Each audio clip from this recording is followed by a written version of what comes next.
इस बार में दोस्त हिजबुल्लाह ने इजराइल की नींद उड़ा के रख दी है। हिजबुल्लाह ने इतना खतरनाक, इतना तगड़ा झटका दिया है कि इजराइल और इजराइल की नेतन्याहू सरकार बहुत बुरी तरीके से हिल गई है।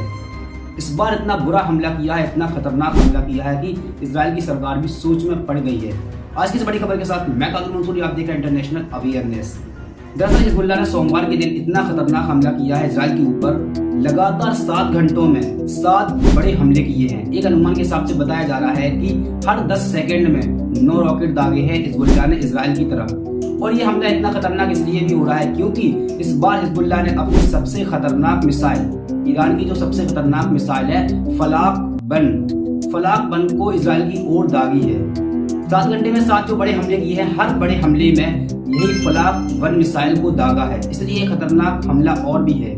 हिजबुल्लाह के सेना अधिकारियों ने बताया है कि हमने इजराइल की IDF सेना के ठिकानों के साथ साथ इजराइल के कई इलाकों, जबदीन, बराक और भी कई इलाकों पर इजराइल की ब्रिगेड सैन्य कमांड यूनिट के ऊपर हमला किया है, उसके ऊपर रॉकेट दागे हैं। हालांकि इजराइल की तरफ से जवाबी कार्रवाई के तौर पर IDF सेना ने तोपखानों से गोले दागे हैं दक्षिण लेबनानी सीमा पर।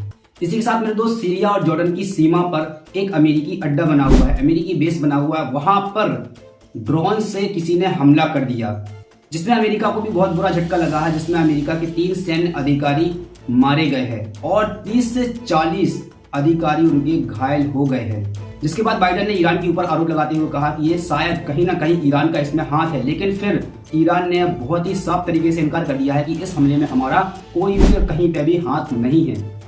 हालांकि भी पता नहीं चल पाया है कि इस हमले के पीछे आखिर है कौन, किसने ये हमला करवाया है, किसने ये हमला किया है, कुछ भी पता नहीं चल पाया है। लेकिन बाइडेन सरकार ने कहा है कि जिसने भी जो हमला किया है, ये हमला किया है, जो भी इसके पीछे है, उसको हम जवाब बहुत जल्दी ही देंगे। लेकिन जो बाइडेन सरकार ईरान पर आरोप लगा रही थी, ईरान ने इसको साफ इनकार कर दिया है। वही मेरे दोस्त, ईरान ने अपने देश में 4 लोगों को फांसी दे दी है। बताया जा रहा है कि ये लोग इजराइल से संबंध रखते थे, यानी इजराइल की तरफ से आए हुए थे और इजराइल से ही खुफिया मिशन में शामिल थे। अधिकारियों ने बताया है कि ये इजराइल की ओर से भेजे गए हमारे देश में 4 जासूस थे और जब ये पकड़े गए तो फिर इनका अंजाम आप सबके सामने है और वो है सिर्फ सजाए मौत, जिसको हमने फांसी दे दी है।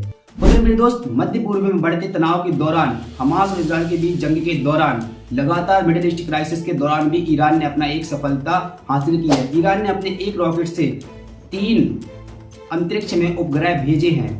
बताया जा रहा है कि ये उपग्रह पहले भी भेजे गए थे, लेकिन यह मिशन पहले कई बार फेल हो चुका है। लेकिन इस बार पश्चिमी ईरान ने बताया है कि इस बार फेल होने के चांस कम है, क्योंकि इस बार हमने कई सुधार किए हैं अपने इस रॉकेट में।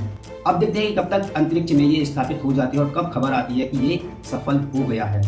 वही मेरे दोस्त, हमें क्या लगता है कि हौथिस के द्वारा, जो यमन के हौथिस द्वारा लाल सागर में, रेड सी में हमला किया जा रहा है, उसका कोई फर्क नहीं पड़ रहा है, उसका किसी अन्य देश का फर्क नहीं पड़ रहा है, तो यह सब गलत है।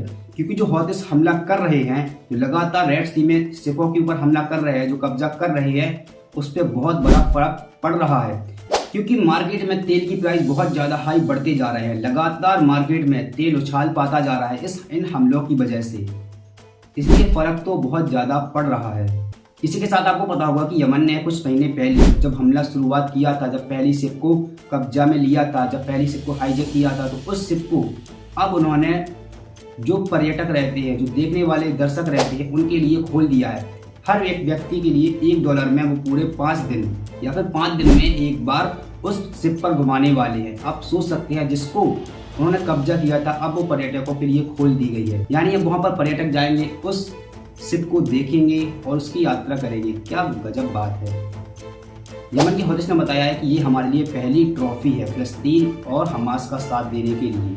वहीं एक खबर सामने आई है कि ब्रिटेन के युद्धपोतों के साथ जमीनी तौर पर यमन के हौथिस से लड़ने के लिए एक भी जमीनी तौर पर हथियार नहीं है, और ये खुद ब्रिटेन के अधिकारियों ने सूचना दी है। फिलहाल में आज के लिए बस इतना ही। बने रहिए इंटरनेशनल अवेयरनेस के साथ। रिपोर्ट पसंद आई तो अपने दोस्तों के साथ शेयर करना मत भूलिएगा। तब तक के लिए जय हिंद। बने रहिए इंटरनेशनल अवेयरनेस के साथ। Take care.